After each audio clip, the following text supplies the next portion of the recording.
যোগান দিব পৰা নাই। সেয়া কোনো নতুন খবৰ নহয়। নতুন খবৰ এইটোৱে যে পাঠ্যপুথি অবিহনে কিদৰে শিক্ষকে শিক্ষাদান কৰিছে ছাত্ৰ ছাত্ৰীসকলক। শিক্ষামন্ত্ৰী হিমন্ত বিশ্ব শৰ্মাই এই প্ৰতিবেদন মন কৰক। এই প্ৰতিবেদন চাই শিক্ষামন্ত্ৰীয়ে গৰ্ব কৰিবলৈ লজ্জাবোধ কৰিব।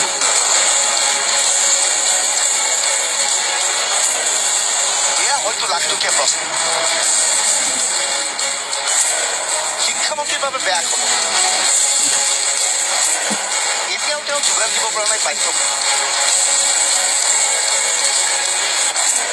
কিন্তু শিক্ষামন্ত্ৰীৰ বাবে ভাল খবৰ। ছাত্ৰ ছাত্ৰীয়ে আৰম্ভ কৰিছে ডিজিটেল পাঠদান। চৰকাৰী বিদ্যালয়ত ডিজিটেল শিক্ষা কৰিব। চৰকাৰী বিদ্যালয়খনলৈ মন্ত্ৰ। এখন প্ৰাথমিক বিদ্যালয়ে অন্যান্য বিদ্যালয়ৰ ছাত্ৰ ছাত্ৰীৰ দৰে এই বিদ্যালয়ৰ ছাত্ৰ ছাত্ৰীও পঢ়াই পাঠ্যপুথি।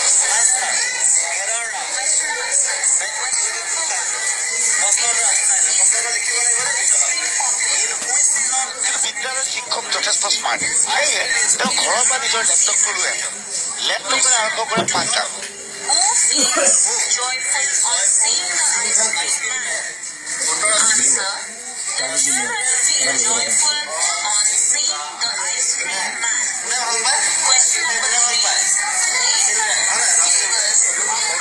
হয়, আমাৰ অসমৰ শিক্ষা বিভাগে সময়মতে কিতাপ পুথি আমাক যোগান ধৰিব নোৱাৰাত আমি এনেকুৱা পৰিস্থিতিত আমাৰ মোৰ ঘৰত থকা লেপটপটোৰ জৰিয়তে মই ছাত্ৰ ছাত্ৰীসকলক উন্নতমানৰ শিক্ষা দিয়াৰ ব্যৱস্থা মই নিজে কৰিছোঁ। এইখিনি মোৰ নিজাববীয়া কৰিছোঁ।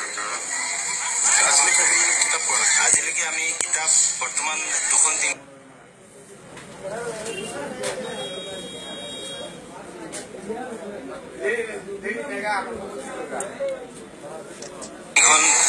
তিনিটা ছাবজেক্টৰ ভিতৰত দুটা ছাবজেক্ট আমি পাইছোঁ। বৰ্তমান আমাৰ বিদ্যালয়ত 5ম শ্ৰেণীত মাত্ৰ এটা কিতাপেৰে এটা ছাবজেক্টেৰে আমি পাঠদান কৰিব লগা হৈছে।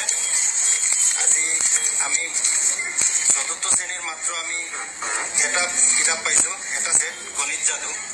5ৰ আমি মাত্ৰ পৰিৱেশ অধ্যয়ন পাইছোঁ। ক্লাছ 1ৰ আমি অংকুৰণ আৰু গণিত যাদু অলপ যিখিনি আমাৰ প্ৰয়োজনীয়খিনি আমি পোৱা নাই। কিতাপৰ অভাৱত আমি মুঠতে এনেকুৱা ব্যৱস্থা ল'বলৈ বাধ্য হৈছোঁ।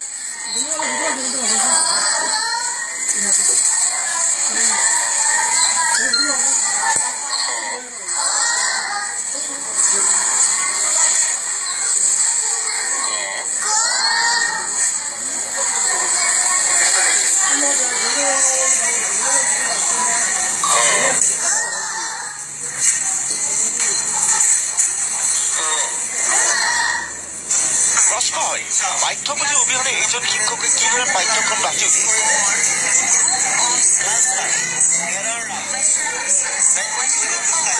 অনুৰোধ জনাব বিচাৰোঁ যাতে যোৱা বছৰ আমাৰ এই বিদ্যালয়খনে 1ম শ্ৰেণীৰ এখনো কিতাপ নোপোৱাকৈ এই বিদ্যালয়খন নহয়, আমাৰ আকাশীগংগা গাঁও পঞ্চায়তৰ অন্তৰ্গত 9খন বিদ্যালয়ত এখনো 1ম শ্ৰেণীৰ কিতাপ নোপোৱাকৈ আমি পাঠদান কৰিব লগা হৈছিল।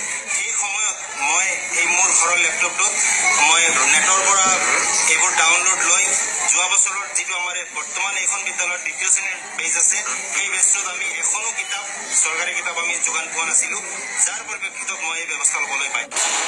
শিক্ষামন্ত্ৰী হিমন্ত বিশ্ব শৰ্মাই এই বাতৰি পোৱাৰ লগে লগে হয়তো প্ৰধানমন্ত্ৰীক ক'ব পাৰিব, মোৰ অসমৰ বিদ্যালয়ত এতিয়াই ডিজিটেল শিক্ষা আৰম্ভ হৈছে।